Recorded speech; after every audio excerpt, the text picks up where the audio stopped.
Salut tout le monde, bienvenue au 6e épisode de Finances fondamentales, le podcast d'éducation financière qui se prend pas au sérieux. Aujourd'hui, je vais faire la synthèse du livre 99 trucs pour s'enrichir, mieux consommer, mieux épargner, écrit par Frédéric Alali et ses collaborateurs en 2018.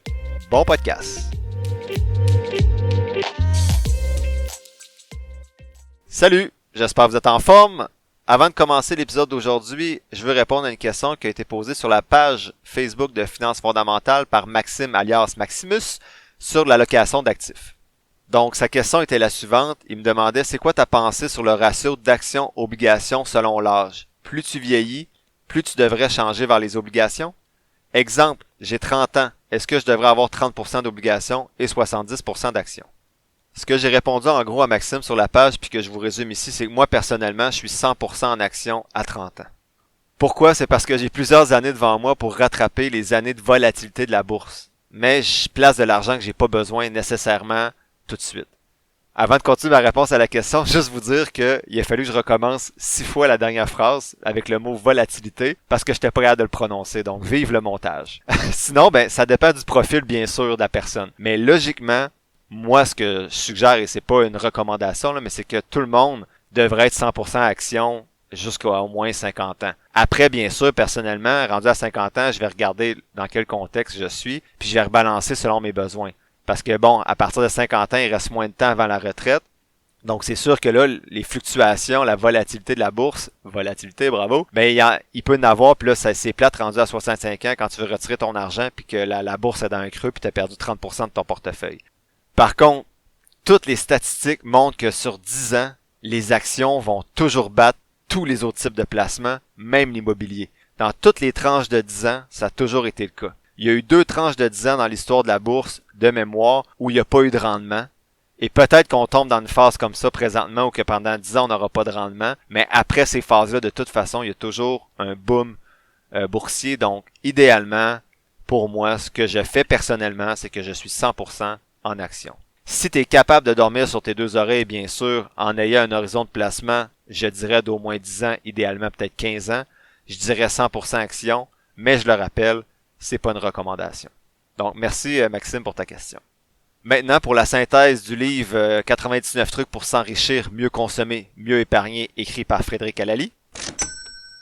Tout que travail de montage aujourd'hui, couper le mot volatilité, mettre un petit son, ça s'en vient pas pire mon affaire. Donc, en introduction, le titre dit tout. Donc, j'ai pas grand-chose à dire. Le livre, c'est clair, c'est 99 trucs. C'est straight to the point, il n'y a pas de flafla. Truc 1, truc 2, truc 3, t'en as 99. Donc, c'est très clair, super intéressant. Aujourd'hui, ma stratégie, bien sûr, résumer 99 trucs en 5 points, c'est pas évident, mais je vous les ai synthétisés dans différentes catégories. Ma première catégorie, c'est le plus difficile, c'est de commencer. Plus vous allez économiser, plus vous allez être capable d'économiser facilement. En effet, vous serez vite capable d'épargner simplement grâce aux économies que vont vous procurer vos rendements ou votre endettement va être plus petit, donc vous allez être capable de mettre plus d'argent de côté. Dans les premiers pas à faire pour commencer à épargner, l'auteur donne quelques exemples. Il dit, on peut utiliser le transport en commun. Moi, c'est pas ma force avec les enfants le matin, puis le soir, garderie, tous les sports, je l'ai déjà dit, là, c'est loin de chez moi, mais c'est mon objectif futur de davantage utiliser le transport en commun ou un transport plus actif que la voiture. Sinon, on peut couper dans l'alimentation, donc en achetant des marques moins chères, faire l'épicerie sans les enfants. Ceux qui ont des enfants vont comprendre. Ne pas faire l'épicerie le ventre vide. Moi, quand je fais l'épicerie le ventre vide, j'achète toujours du gâteau au fromage, puis on n'a pas besoin. Boire l'eau du robinet, cuisiner au lieu d'aller au restaurant, donc c'est des petits trucs que l'auteur donne. Sinon, par rapport aux vêtements, les trucs qu'il donne, c'est acheter des vêtements usagés pour les enfants notamment, acheter des vêtements en fin de saison, revendre les vêtements qu'on n'a plus besoin. Il mentionne la règle, un vêtement qui rentre, un vêtement qui sort.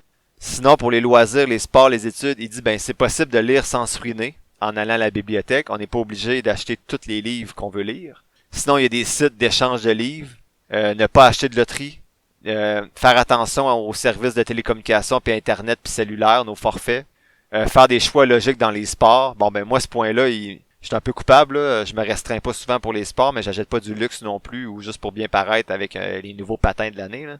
Sinon, pour la consommation, l'auteur dit de ne pas acheter de biens inutiles. Je faisais l'exemple un petit peu dans l'épisode 3 avec les fêtes d'enfants. Tu sais, pourquoi toujours acheter plein de gogos? On peut s'offrir des expériences ou d'autres types de cadeaux aux enfants. Il dit de vendre les biens qu'on n'utilise plus sur Kijiji, Marketplace, ainsi de suite. Dans ce point-là, l'auteur va parfois loin là, dans ce qu'on peut revendre. Là. Moi, ce que j'ai écrit, c'est un peu gratter les fonds de tiroir. C'est pas vraiment mon style, mais je comprends qu'il y en a qui ont le goût de le faire, qui ont peut-être besoin de le faire davantage. Si c'est votre cas, que vous êtes capable de revendre puis que vous aimez ça, ben tant mieux. Allez lire. Moi, je suis pas un grand vendeur, on va dire. Sinon, pour le crédit, ces trucs, c'est de magasiner ses cartes de crédit, de pas utiliser ses cartes si on n'a pas l'argent dans notre compte, de magasiner ses prêts hypothécaires. Je vous suggère le blog Retraite 101, qui est un blog super intéressant, qui a notamment un article sur comment bien utiliser ses cartes de crédit. Sinon, il parle des nouvelles rentrées d'argent. Donc, rentabiliser la monnaie qui traîne. Si vous avez de la monnaie chez vous, ben, allez la porter à la caisse ou à la banque pour l'investir. Sinon, si vous avez trop d'argent qui traîne dans votre compte épargne, donc au-delà de votre compte d'urgence, de votre fonds d'urgence, vous avez plein d'argent qui traîne, ben placez-la pour l'investir aussi. Donc, j'ai un ami, par exemple, qui m'a mentionné, après mon premier épisode, qu'il y avait 34 000 $ qui traînaient dans son compte depuis 2-3 ans parce qu'il avait vendu un terrain. Ben, dans 5 ans, mettons à 4% de rendement sécuritaire, ben, il a perdu en 4 ans 7 500 $. Juste à cause qu'il y avait de l'argent qui dormait dans son compte épargne. Sinon, il suggère également de mettre de côté les augmentations de salaire au lieu d'augmenter le rythme de vie. Donc, j'en parlais au dernier épisode avec ma conjointe. Quand nos salaires ont augmenté, mais notre rythme de vie n'a pas augmenté, ce qui nous permet de mettre beaucoup d'argent de côté. Donc, exemple, si tu mets 1200 $ par an à 5% parce que c'est ça que tu as fait comme augmentation de salaire, ben ça, c'est l'auteur qui fait l'exemple, là, ben tu vas avoir 59 000 dans 25 ans. C'est juste 59 000 dans 25 ans, mais comme on a vu dans l'épisode précédent, c'est tous des petits choix qui font en sorte qu'au bout du compte, si tu as 59 000 là, 28 là, ben ça fait en sorte que tu as une retraite un peu plus agréable. Le dernier truc dans cette catégorie-là, c'est qu'il parle des crédits d'impôt, en profiter. Je vous les nomme, ça concerne pas tout le monde, mais il parle qu'il y a des crédits d'impôt pour des activités pour les aînés, pour le transport en commun, pour les frais de déménagement pour se rapprocher du travail ou du lieu d'études. Il y a des crédits d'impôt pour les dons de charité, les frais de scolarité, pour les frais d'intérêt. Donc, si vous utilisez des intérêts pour de l'immobilier ou pour investir dans des actions qui rapportent des dividendes, ben ces intérêts-là sont remboursables à 40%. Il y a des crédits d'impôt, en fait. Il y a des crédits pour les frais pour gagner du revenu, pour les gens de métier, pour la garde d'enfants, pour les frais médicaux. Donc, allez profiter de ces crédits-là. Moi, je les connais pas tous, mais ma comptable les connaît bien. En effet, l'auteur souligne que tous les dollars que vous économisez avec les trucs précédents pourraient rapidement produire une réaction en chaîne. L'auteur donne un exemple que je trouve très intéressant. Donc, il dit, ben, par exemple, vous économisez 300 $ dans l'année en magasinant pour vos assurances automobiles et habitation. Donc ça, c'est les trucs 2 et 5 dans son livre. Vous avez économisé 300 $, ben vous utilisez cet argent-là pour rembourser votre carte de crédit qui vous coûte 18% d'intérêt. De cette façon-là, tu économises 54 $ par année. Ça, c'est le truc 80 du guide. Tu places ces 54 $-là dans ton REER qui donne une réduction d'impôt de 20 $. Tu places ces 20 $-là dans ton CELI, puis l'argent s'accumule à l'abri de l'impôt. Donc, après un an, juste avec ce truc-là de magasiner les assurances puis placer l'argent, ben, tu as économisé 374 $. Et ça, c'est sans te priver. Tu n'as fait aucun sacrifice, tu as passé 1 heure au téléphone. Et il faut pas oublier que ce 374 $-là, ben, peut se renouveler à chaque année. Le 300 $ que tu as économisé, ben, tu l'as économisé à chaque année. Puis si tu n'as plus de dette, tu pourrais même l'investir, ce 300 $-là. Encore une fois, j'ai fait des petits calculs. J'aime bien ça, rendre ça concret. Je sais que c'est pas évident les chiffres en audio, mais je pense que c'est pertinent quand même. J'ai fait le calcul avec ce 300 $-là. En fait, avec le 374 $ que vous avez économisé avec un truc, sans vous priver, dans 30 ans, si vous le placez à 8%, ce qui est le rendement moyen des 500 plus grosses compagnies américaines, l'indice SP500, si vous investissez ce 374 $-là pendant 30 ans, ben dans 30 ans, vous avez 4 089 $ et 96. C'est pas grand-chose. Mais, si vous investissez le 374 à chaque année, que vous épargnez grâce à ce truc-là, ben dans 30 ans, vous avez quand même 49 000 $ environ. Ça commence à être intéressant pour quelque chose qui nécessite aucun sacrifice. Je suis allé un petit peu plus loin. Mettons que négocier votre assurance, ça vous prend 1 heure à chaque 3 ans. Puis qu'investir le 374 $ une fois par année, ben vous demande 5 minutes. Donc tu prends une fois 5 minutes dans le mois de décembre pour investir ton montant dans un fonds négocié en bourse passif. Ça donne sur 30 ans un total de 12h30 pour négocier et investir. Donc faire tout ça, ce truc-là, en 30 ans, ça te prend à peu près 12h30 de temps. Donc si on prend le scénario qu'on avait 49 000 $ environ dans 30 ans avec le 374 $ qu'on a économisé dans le truc. Si on ramène ça au fait que ça nous a pris 12h30 pour investir, négocier tout ça pendant 30 ans, si on divise le 49 000 par le 12h30, ça donne exactement 3 908,87 $. Donc, tu fais 3900$ de l'heure environ à négocier ton assurance auto.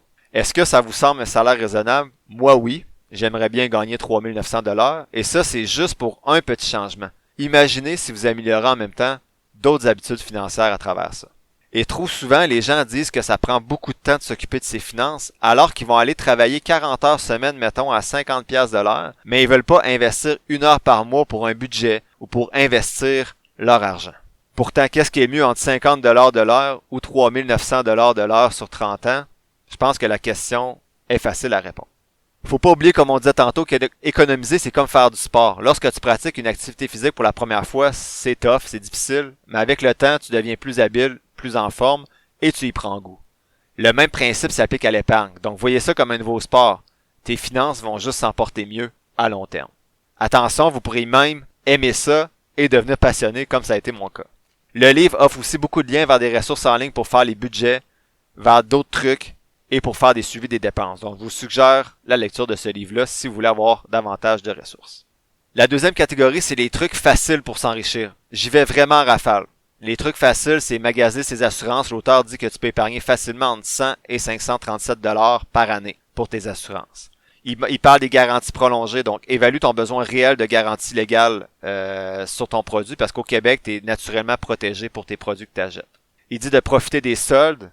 Donc, sur Internet, par exemple, mais faites attention. Moi, il faut plus que je consulte le dépliant Canadian Tire parce que je vais dépenser en des choses que j'ai pas besoin. Donc, faites attention aux soldes. Faut pas acheter quelque chose parce que c'est en rabais. Et l'auteur suggère aussi de faire des activités gratuites. Donc, aller jouer au tennis, aller au parc, faire une randonnée, du patin, ainsi de suite. Il parle également du transport qui représente la deuxième plus grosse dépense en importance pour une famille moyenne au Québec. En plus du prix d'achat ou de location, mais il faut que tu payes les assurances, le permis de conduire, les matriculations, les changements d'huile, les pneus. L'utilisation du véhicule coûte donc facilement plus de 6 000$ par année, sans compter le stationnement au travail, et etc. Imaginez les économies que vous pourriez faire en éliminant les dépenses associées seulement au transport en auto. Évidemment, vous allez toujours avoir besoin de vous déplacer. La situation de chacun est différente, mais évaluez si dans votre situation c'est rentable de ne pas avoir d'automobile ou d'utiliser à l'occasion le taxi, le transport en commun ou Uber ou d'autres applications de ce genre-là. L'auteur dit qu'on peut également réduire les dépenses de transport en partageant son auto, en covoiturant, en utilisant des véhicules économiques, en louant, achetant des véhicules usagés, avoir 2 ensembles de roues pour faire ses changements de pneus soi-même. Donc, c'est des trucs que l'auteur va donner, qui sont plus faciles. L'autre catégorie, c'est des trucs qui demandent un peu plus d'effort pour s'enrichir. Le premier, c'est avoir un colocataire. Si vous avez une maison ou un appartement plus grand, pour avoir un colocataire. Le deuxième, c'est enrichir ses connaissances, donc augmenter sa valeur. Et je vous félicite, c'est ce que vous êtes en train de faire en ce moment en écoutant le podcast. Bravo. Le troisième truc qui demande un peu plus d'effort, c'est d'effectuer soi-même des tâches. Donc, si vous payez pour faire votre gazon, votre ménage, vos repas, vos rénaux, laver votre auto, déneiger votre cour, réparer votre voiture, tout ça, c'est des frais. Donc, apprenez en lisant des livres. YouTube, c'est une université de la vie, on pourrait dire, par rapport à ce qui est mécanique, rénovation. Tu sais, moi, j'ai refait mon patio, j'ai refait ma salle de bain, je fais des choses sur ma voiture, je connais rien. Mais je regarde des vidéos YouTube pour apprendre à faire mon changement d'huile, changer mes pneus, construire mon patio, faire ma salle de bain. Donc, ça peut vous permettre d'avoir une plus grosse épargne. Et finalement, le dernier truc qui demande des efforts, il dit que c'est travailler davantage pour faire plus d'argent. Le quatrième type de truc, c'est les trucs plus astucieux pour s'enrichir. Donc, l'auteur mentionne qu'il faut s'acquitter des dettes à taux élevé, carte de crédit par exemple, avoir un fonds d'urgence, investir le reste de son argent selon la tolérance au risque et les différents véhicules disponibles comme CELI, REER, Régime épargne études. L'auteur mentionne qu'un truc astucieux, c'est aussi profiter de la vie à travers tout ça pour pas s'écœurer non plus. Ne pas créer de nouvelles dépenses. On a parlé, quand ton salaire augmente, t'es pas obligé d'augmenter tes dépenses. Il dit d'amortir l'hypothèque plus vite, ça peut être une stratégie également. Donc, soit en arrondissant le montant qu'on paye. Donc, si vous payez 134,55 par mois, vous pouvez dire à votre banque de payer 55. Vous pouvez payer le même montant même si le taux baisse. C'est pas le cas en ce moment. Vous pouvez faire des versements forfaitaires. Donc, exemple, vous avez un 10 000 de côté, vous voulez placer dans l'hypothèque, vous pouvez le faire selon si votre contrat avec votre taux hypothécaire le permet. D'éviter l'assurance prêt hypothécaire si vous achetez une maison. D'investir en priorisant les régimes avantageux qu'on a discuté assez souvent, régime épargne études, CELI, REER, et ainsi de suite. Maximiser votre régime employeur, ça c'est majeur. Si votre employeur met 2-3% puis qui accote ce que vous donnez dans votre fonds de pension, ben allez toujours au maximum. Toujours. Et finalement, magasiner ses frais de placement avec votre conseiller financier. Si vous faites affaire avec un conseiller, ben questionnez-le sur les frais de gestion. Le dernier point pour ce livre-là, c'est êtes-vous un poisson rouge?